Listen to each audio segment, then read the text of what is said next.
catch myself, help me out. Have my back, then you let go. I'm fighting with that too. I'm standing alone, just like that. You left me cold. I guess at the end of the day, it's just me and my phone.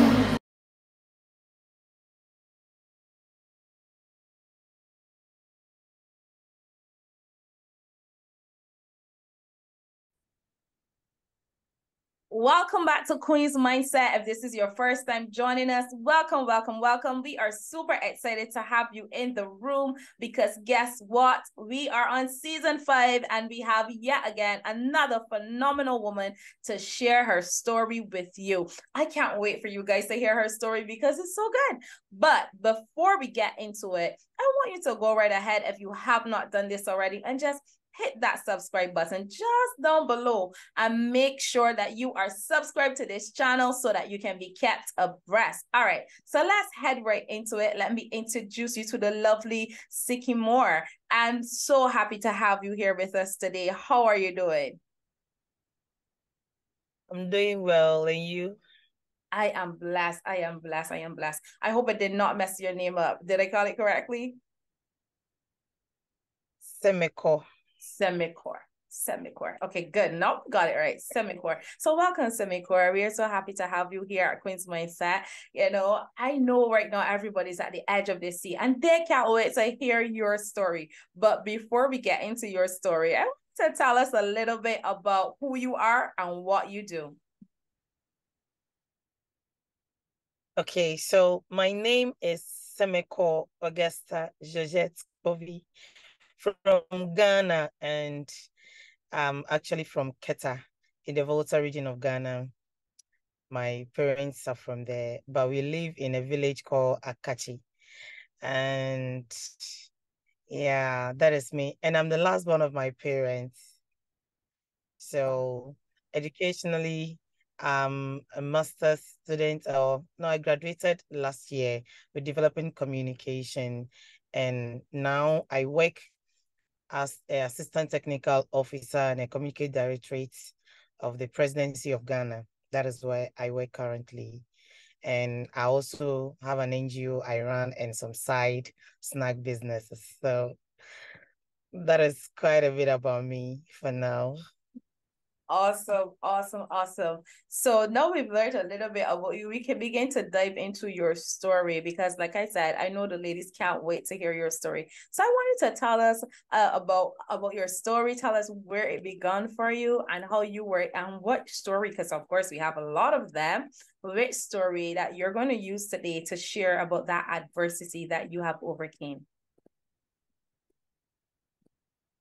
Okay, so growing up, my dad and my mom were well-to-do, and I've been taken care of throughout my primary, junior high school, and secondary school days. So after senior high school, I got pregnant after senior high school, and my dad was very terrified, and he said he's not going to take care of me. So literally, he drove me out of the house. And when my mom tried to talk to him about the whole issue not to let a girl go because it's too young, and in as much as she did that, she still need the parental guidance and co. My dad, it's late now actually, but he decided to actually send my mom away.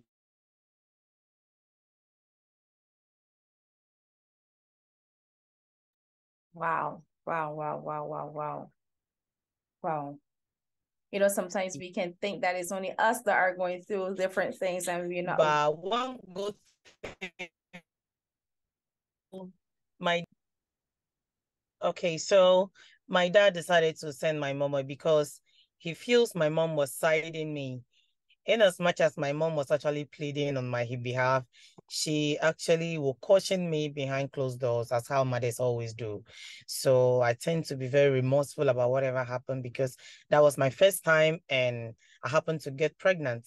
So I told my mom whatever the situation was, and she wasn't actually happy with me because I was very young. I completed senior high school at age 16, and that particular year, we were the pioneers of the 4-year educational system at a senior high school level. So forms were not sold at that time. So my mom, two of my uncles went to my dad to plead on my behalf that no, when you drive the girl child away from the house, she's prone to a lot of vices. It is either friends are going to advise her to get rid of it, and you might end up losing your child and what is actually in her already. So my mom has actually kept me away from all my friends, because from senior high school, some had already bought the university forms and all that. So after delivery, I went through it, and after delivery, my uncles also came back to my dad. My dad wasn't ready to take me. So I moved to a village called Basa, and it is in the Volta North. So I went there. I don't know anyone there. I can't speak their language. I literally do not know anything about them. I just got there and I was accepted, and I started living life there. After some 2 months, I came down to Hohwe. There's a village called Hohwe. So when I came to Hohwe, I met one man, and I told the man I have interest in media. And he said, oh, okay, if I have interest in media, they have one radio station called Kanleo FM in the village that I left. That is where my mom was, in Akachi. So when finally I moved back to Akachi, I was living in my mom's house because my dad wouldn't allow me to come back to the house. So I started like marketing the product of the radio station from there. And after that, I was given a role to start announcements and all that on the radio. And after that, when there are incidents or events, they will send me out to go and report on all that. So after like 8 months, then the owner of the radio station said, okay, they want to start up a media school, a broadcast journalism school. So I should just join the school since I have interest and passion in there. So I went to Hohwe, that was Lolonyo FM, and they have Lolonyo FM Broadcasting Training Center. So I started from there, and God being so good, it was 6 months intensive course, and we were done. So I served the radio station for another 6 months. Then I told the one in charge that I really, really, really want to get close to my mom. So I want to come to the Volta regional capital, that is Ho, to come and start something. So they should recommend me to any radio station there, which they did. And I came to Kekeli Radio. I was fully accepted and I just began work, even though it wasn't paying at the time, but I really have passion for the job. So I started something. Yeah, so I'll go out, look for customers and all that. Then I told my programs manager, his name is Sizzler Delins Nyasobo. So I told him, I really have interest in business news, so you should try me on air. So off air, I happened to just I drafted a synopsis and he realized it was okay. So he gave me a 15 minutes airtime every morning between 6 to 10 a.m. That is the morning show mostly, to actually host the business side. So I'll go to the market the previous days, gather the market women, go to the banks, get their exchange rates, and then their products on loans or any other new product they want their customers to know. And then I'll broadcast it and all that. I've been going to some institutions to, when they are interested in whatever I do, then they want to put their people on. So I started from there. And then gradually, the owner of the radio station decided to hand over the marketing decks to me. So I was the head of sales from 2016. So 2016, February. So I held them until up to 2016 October. Then November, no, 2016 September. Then October in Ghana, that was a voting year. So we got political parties coming around and they are at their campaigns and co. So I told my boss, I really want to go on this campaign trail with any of the political parties that come to the region because I really need money. I had already signed up for school and I'm not getting money. So I deferred. So later on, when I started the campaign trail, I was able to get some little coins and then I really went back to the school to start afresh. So during one of the campaign tours, I happened to meet a man and he said, what am I doing? I said, oh, I'm a media person and I report for Daily Democrats. And Daily Democrats is an opposition party that is an incumbent to the party that I followed. So they were keen and following the stories I put up in the newspaper actually throughout the 1 week campaign tour. So they were impressed because for the first time they happened to have a very good story about the opposition on the front page of the opposition newspaper. And that is quite impressive. That was what I was told. That was the feedback I got. So after the campaign, when the campaign was ending on a Friday, I happened to meet this man and he said he's interested in what I want to become. So I told the person, I really want to go to school, but I'm unable to. I had already signed up for September admission, but I don't have money to. And the school is African University College of Communication. And I want to read development communication, but I'm not getting like support. So he said I should come to his office.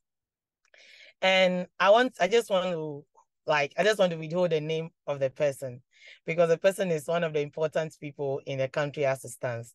So I went to the person's office and he said, okay, if you just want to go to school and work, yeah, you can go to school. So from Monday, because I went there on a Friday, from Monday, I will take care of everything that concerns your school. So go. And throughout all these things, I had my girl with my mom. My little girl was with my mom. And any little thing I get, I really have to send everything home. Because my little girl and my mom too, like I stopped work because whatever she does, she was a baker. So whatever she does, everything was in my dad's house. So when my dad had to let her out of the house, she doesn't have those things to work with there. So I really have to be taken care of. And I was just 17, 18, thereabouts, Yeah. So it was very terrible. And during a time too, when I go to offices that I want to do extra work, and then, when you meet certain bosses that are men and they feel attracted to you, they always want to, even if they have to give you the job, they also want to get something in return. So sometimes I will go home and tell this work is actually lucrative and I could get enough money to take care of my child. But on the other side, I can't commit to that because having something to do with someone in return of the job will probably not be just one time. It will be continuous. And come to think of it, so it may not be only me. So the fear of the STIs or infection and all that, all those things, taking all those things into consideration, sometimes I can just kneel down and be praying and I'll fall asleep. I'll just kneel down, pray, and fall asleep. So that's fateful Friday. That was, I think, 14th December, 14th December or somewhere, 2026, 2016. I just went back home. It's a God. Like, you are just there expecting me to constantly be calling you. Like, I quickly called my mom, like, Mom, something is happening. Mom said, what is happening? Did you get a new job? I said, far from that. And my admission fee was in Ghana City. It was these 3,000, like little about 3,000 Ghana cedis. That was my admission, and converting into dollars, maybe to take my time. So 3,000 Ghana cedis. So someone is coming to pay for like throughout my years in school. And I was actually I signed up for a weekend school. So someone is actually coming to pay for my school. And like I was screaming. My mom said I should calm down. I said, no, mom, it's not about calming down. Like, no, it's not about calming down. And I was still in Ho. So I started coming to the school every weekend. So I work in the radio station Monday to Friday. Then Friday by noon, I'll pick a car and come to Accra. And from Ho to Accra, it's like a 3-hour journey. So I'll come to Accra, and then Sunday after school, I go back to work. So I started the school after the first semester.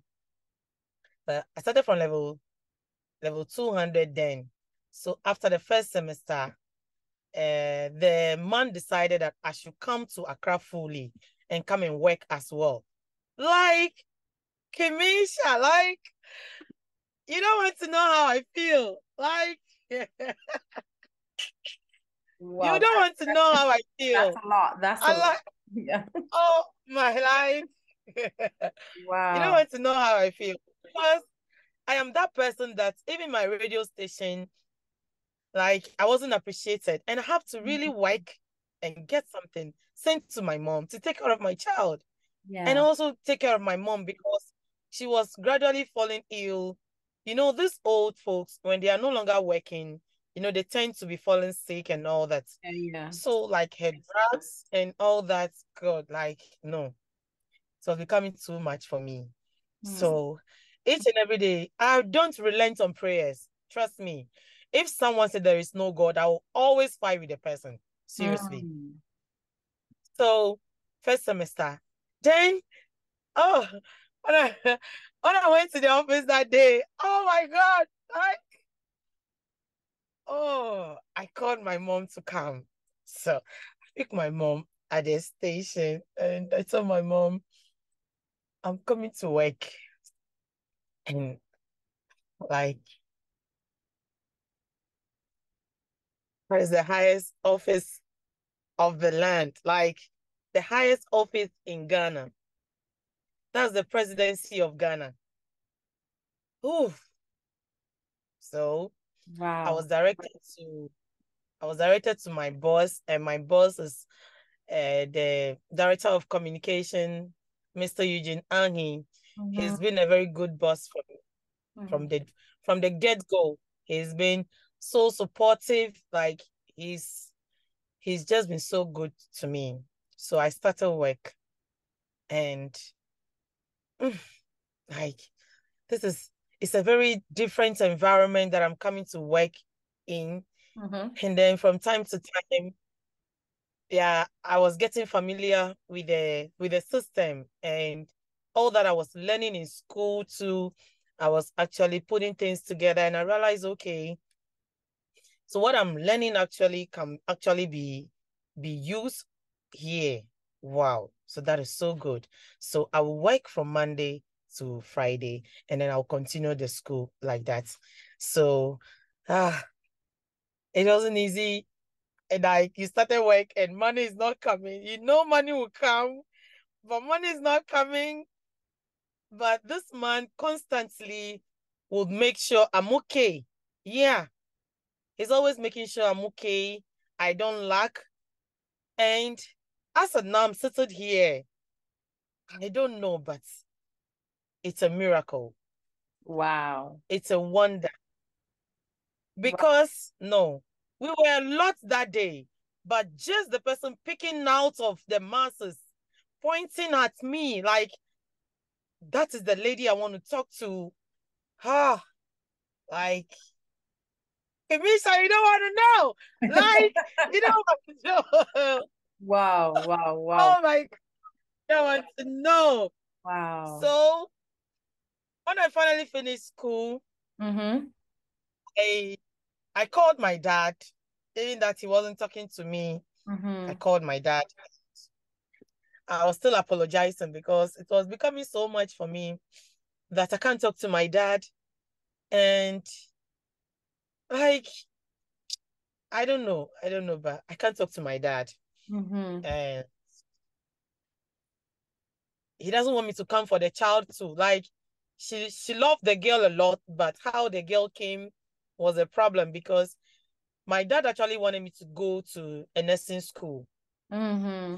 And he had opened an account for me at now GCB Bank, and I know how much was in the account. So Mm-hmm. I was actually happy. I told my folks, okay, after senior high school, I'm going to university to study medicine and all that. Just that dream was just cut off. So fast forward, I just called my uncles that I finished school and I want to surprise my dad because he was very angry. He said, like, I'm not going to make it. Wow. So I know he was very angry. Yeah. I know my dad was very angry. I was the last born, so I know he was very angry. Mm-hmm. So I called my uncles that said, okay, I want to go to my dad to apologize to him. And I pray to God he will hear me out. And my uncle was like, wow, where from that courage? I said, no, uncle, like as days go by, I learned to be very courageous, very confident. Mm-hmm. And I just get that. But I always pray that God should direct my path because left to me alone, I can't make anything out of my life. Seriously. That's right.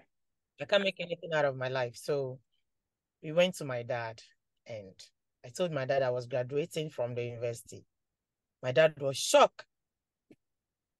So how did you do it? So see, sometimes you can't progress in your comfort. That is what they mostly say. Mm-hmm. And to me, I would say it is true. And I'm not saying what my dad did to me was good anyways, but it has already happened. So I have to try as much as possible to make something out of my life. Yes. So I invited my dad to come for my graduation. When my dad came, my dad was highly impressed. Yes. So he said, okay, he has forgiven me. Mm-hmm. It's just like, I don't know. It's my dad. Mm-hmm. Like your dad is not talking to you from 2012 and 2019. This man has decided to tell you, okay, I want to embrace you back. Wow. Like, you know that feeling? Yes. Yes. So after all, I told my dad everything that happened, where I have to go to places that I don't know anyone and all that. Mm-hmm. So after school, I presented my certificate to my boss. I went to my boss and told my boss, okay, so I'm done with school now and I want to do my master's. He said, okay, but you can't do it this year. The following year, you should do it. Mm-hmm. But this following year, I'm still working there. So this following year, I decided, okay, so let me talk to the man. So I spoke with the man that I want to continue my school. He said, no problem. Are you receiving pay? I said, yes, I've been paid. I said, okay, you don't have problem. If it's about your school, if it's about your dream, it's about what you want to become, I am there for you. So just school as much as you can. And when you are ready to do anything at all, just contact me. Wow. And this is someone that I will never joke with. Yeah, because he has taught me a lot in life that regardless, just remain humble. Mm-hmm. So finally, because where I work, like I happen to meet very good people. And from 2018, I also, because what I read in school, development communication, is more of community interest or interest in the people. Okay. So I've developed that feeling for people and I started maybe doing something within my power for people. Maybe somebody wants to learn trade, I can help you do the trade. Somebody wants to learn a craft or something, or okay, you want to go to school, you don't have enough money. I help people like that. Even some of my colleagues, I pay their school fees because I am not paying for my fee. Wow. So if I can help somebody yes, I am not paying my school fees. Someone is actually taking care of that for me. So if I can help a friend, why not? We will all win together. So each and every day, I pray to God to give me the strength to be able to see good in people no matter what. Wow. So I've been doing that. Then I finished my master's in 2022. That was just last. I graduated last year, November 26th. That was when I graduated. And life has been good to me. God is so good. God is so good to me. And after that, I realized, okay, so if I can really help people and I can help some of my colleagues that have registered NGOs, then I can equally do it for myself. So I decided to join a woman group called Shikonomy. It is a very large women NGO group that seeks to advance women in either a small scale and whatever business you want to do. So I joined the group not because I have any business running, but because I know I'll get connected. So I just sent a LinkedIn message to their CEO, that is Madame Odilia Intiamwa. And then she responded to me and sent me a form to fill. So I filled the form and I joined the platform. It is an absolutely a good platform that every woman needs to join, because when it comes to startup capital, they have like anything funding, they have it. Anything strategy, they have it. Anything training, they have it. So I decided to speak to her. Okay, I want to get my NGO registered because I don't have an NGO per se, but this is what I do. I want to see people happy. I want to see people smile. My very little way I can do it, because I have been highly favored. So I want to reciprocate that to at least the number of people my strength can carry. And she said, I'm at the right place. So she gave me a consultant's number to call. I called a consultant. I told the consultant what actually I have in mind. He said, okay, he will help me get a name for the foundation and help me through the registration process. So I said, okay. So he coined a name for me. He said my name should be part of the foundation, and then I should have an African scope. So he coined the name for me, Semekor African Foundation. And I had a friend called Mavis Texan, during my undergraduate. She also connected me to our Registrar General Department that I should go and meet a guy there. He will help me through the registration process. And it was very smooth for me. Yeah, so finally I received my certificate, Semekor African Foundation, and I seek a lot from this group, and the group is actually delivering to me. So what the foundation is just about is capacity building, advocacy, especially, for some time now, we have a lot of issues concerning the high pricing of pad and all that. So my foundation will have to step in one way or the other to also add up to the voice of the people advocating for tax exemptions and all that, because your period is not a problem, that kind of thing.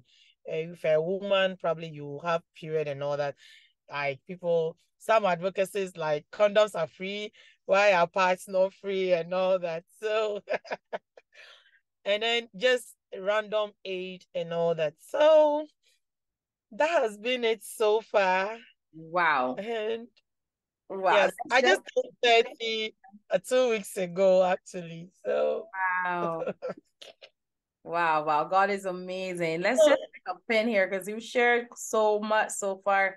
Let's go back just a bit. When you got pregnant, what happened with the child's father? Did he still contribute to her life? Was he a part of it? What happened there? yeah, from the beginning, we were all young. So from the beginning, he was scared. So I developed confidence from an early stage. So when it happened that I didn't see my period, I told my Mom, I did something this day and I can't see my period. I've been to school, so probably I'm pregnant, kind of. My mom said, what?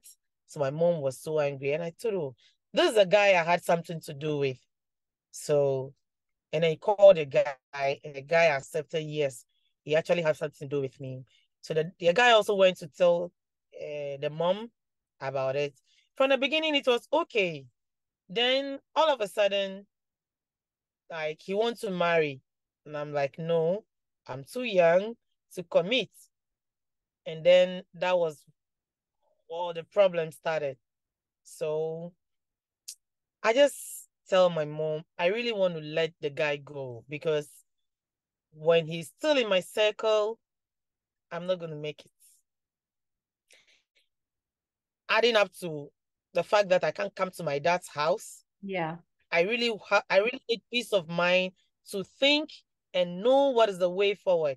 So 2014, I called my mom, and because I can't come to my dad's house, so I spoke to one of my uncles and I said to go and meet my mom. And then I told them, no, the guy needs to stop calling my phone. But when you need to speak to your child, you can talk to my mom, or you can even visit the child in my mom's house. So at that time, my mom had already come back to the husband's house. That's my father's house. So the child was with my mom, and then he comes and visits. But most of the job about the girl, I take care of the girl. So I just have to let it go. So I think 2021, I decided the girl should join me in Accra. That I have already found my feet enough to bring her in with me. So it is his child. So I just have to tell him that your child is coming to me in Accra. And I would like you to be part of your child. You haven't been part of the child. And it's a girl child. Yeah. So I want you to be part of this child. So in any case that this girl grow, you will not find yourself wanting. And I will not tell you again. So what you got to do is try as much as possible for you to make amends all the years that you have lost. Just try as much as possible. But I gave it some months. I realized no, it's still not gonna work. So I just let it slide. So how old is her? How old is she? She is 11 now. She's Okay. 11 now. Yeah, she was 11 in May. And she's in, next time she'll be in GHS 1. Mm-hmm. Her name is Yvette Amma. Ah, that's beautiful. Amma is a Saturday born. Yeah. Yeah, that's beautiful. That's beautiful. But I am really glad, to hear of, how resilient you were in, at such a young age. Most children, they would not have known, what do I do next? Having your dad put you out and your mom is put out too as well. You've gone to a new city, maybe a new village, a place that, you're not familiar with, and you had to find your own footing and, just kind of pull this thing all together while still preparing to give birth. I mean, that's a lot.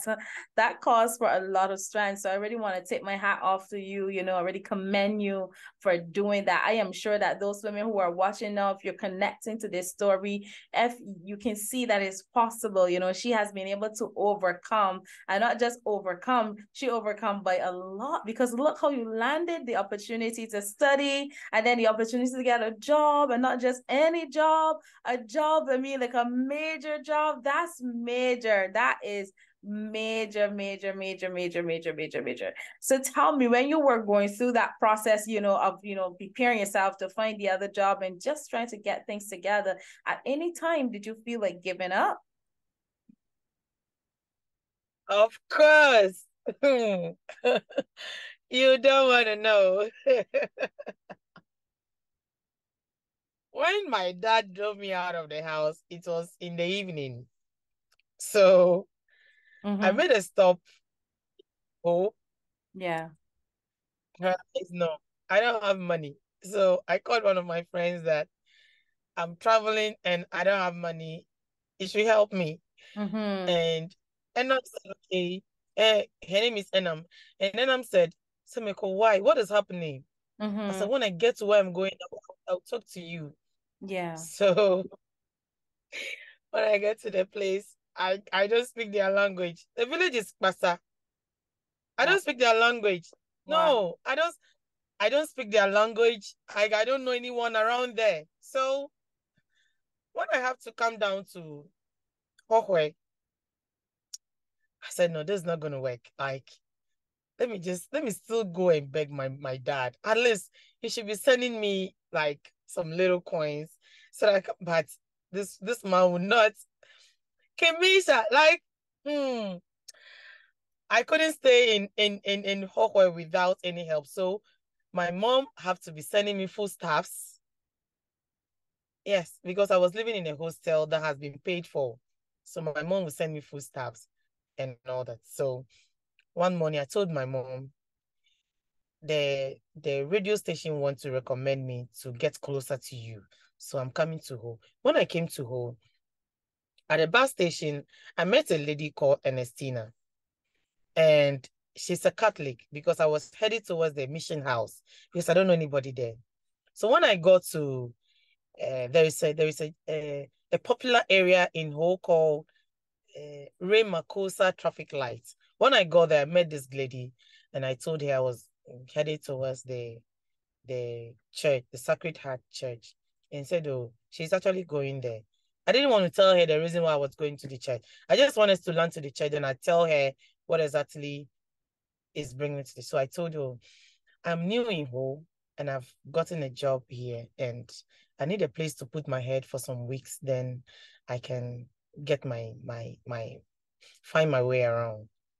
This lady has actually accepted that I should stay with her.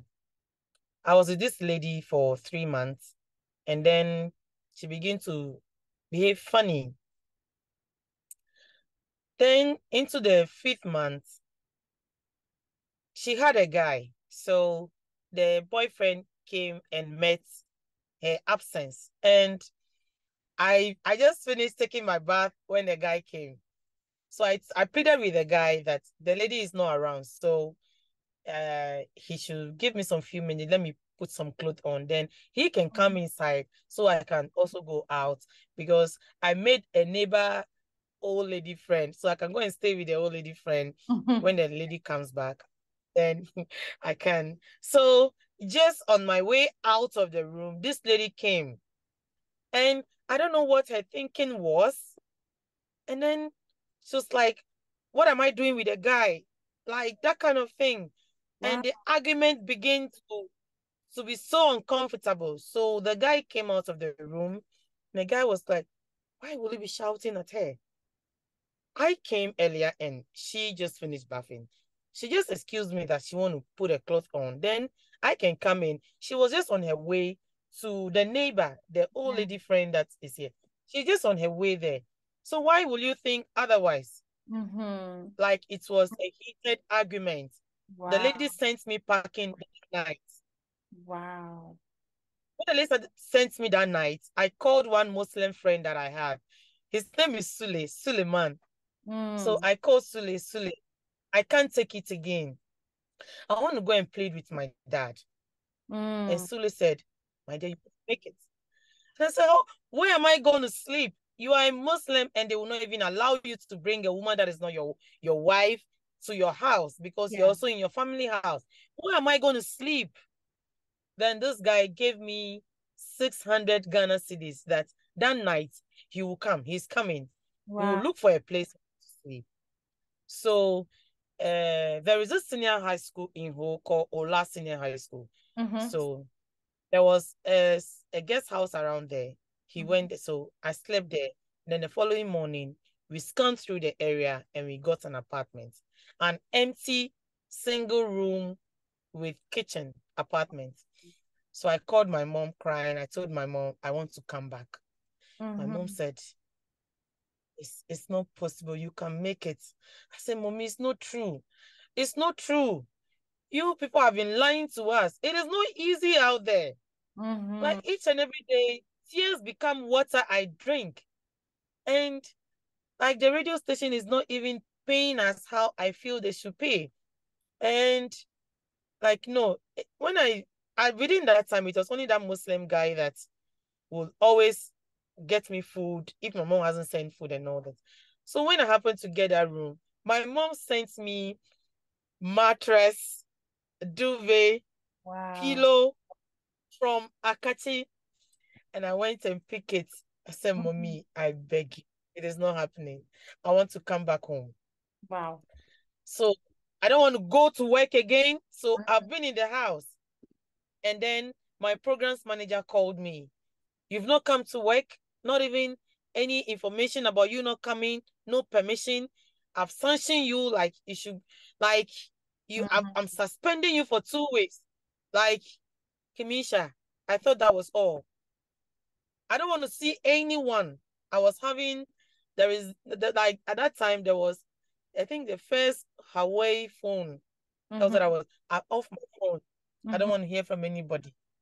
I don't want to hear from anybody. Wow. So one morning, I was just walking through. There was a forest at where I rented. So I was just walking through that side, and I met one woman. She should be in her 80s. She was also just taking a stroll in the morning. That after the conversation, she made me aware she mostly walk in the mornings before she have to sit throughout the day. So that is the only time she walks. And the old lady stopped me at the forest side. I said, I can see your heart is heavy. I said, yes, I am just walking. I don't know where I'm going. The old lady said, no, whatever you are going through, it is just something very little that resilience, consistency can take you out of it. I said, old lady, it's not true. I said, it's not true. People have been telling me that it's not true. Like, I have never thought of ending, like, no, I have not thought of that. But I just want to, I just want to let everything go. Yeah. I just want to give up every dream. Yes, because even if I will be a doctor then or a medical person, then it will be what my dad really wants me to become. But what personally I want to become, I want to serve the people in any small way. So, and when I was in the house too, the landlady's son, he was in the training center, the nursing training center in the town. So he came to the house one day to meet me, and the mom introduced me that I'm a new tenant. So the guy came to me to talk to me about like what I do, why I chose to come to their house and all that. That guy actually gave me life. Wow. Even though it wasn't any intimacy, any kind, but I just realized he felt my pain. And I told him everything I was going through. And he said, oh, he wants to take me to my dad. Wow.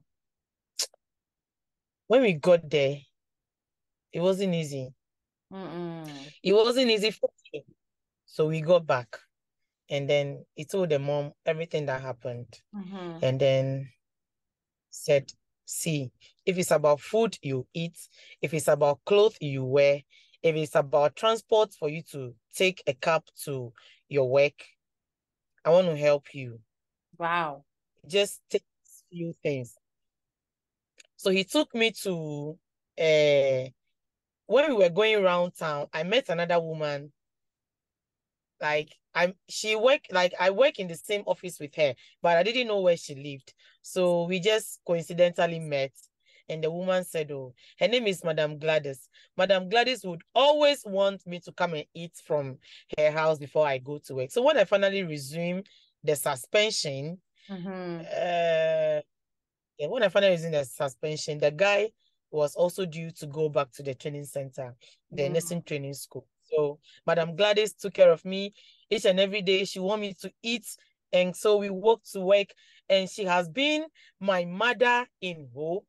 I introduced her to my mom. Like she's virtually whatever problem I have, be it personal, be it relationship-wise, be it everything, I talk to her because this woman, even though it wasn't also going too well for her, she really, really, really woke up that sleeping side of me and she said, no, you can make it. So, Isha, this Madam Gladys and the guy, his name is Kofi Evans, like they said, no. Anytime they see me, they feel some oral around me that can awake a lot of dead souls. So I can't give up. Wow. When we go to work, Madam Gladys will be like, what are you thinking? Look at you, every day you are falling sick. You don't have money. it is only in your mother sending money that you'll be able to get something. You should stop this. Ease the stress from your mother. Your mother to pick car and come here all the time. Stop it. So one morning I was going to sleep and I told God, see, this one, if you don't come inside for me, like if you don't come in for me, I'm going to put a stop to everything because nothing is working. Wow. It was 2015, 2016. These 2 years, I really want to give up. I called my mom after that day.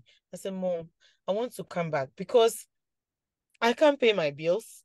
I still have to work other menial jobs to get the small girl money.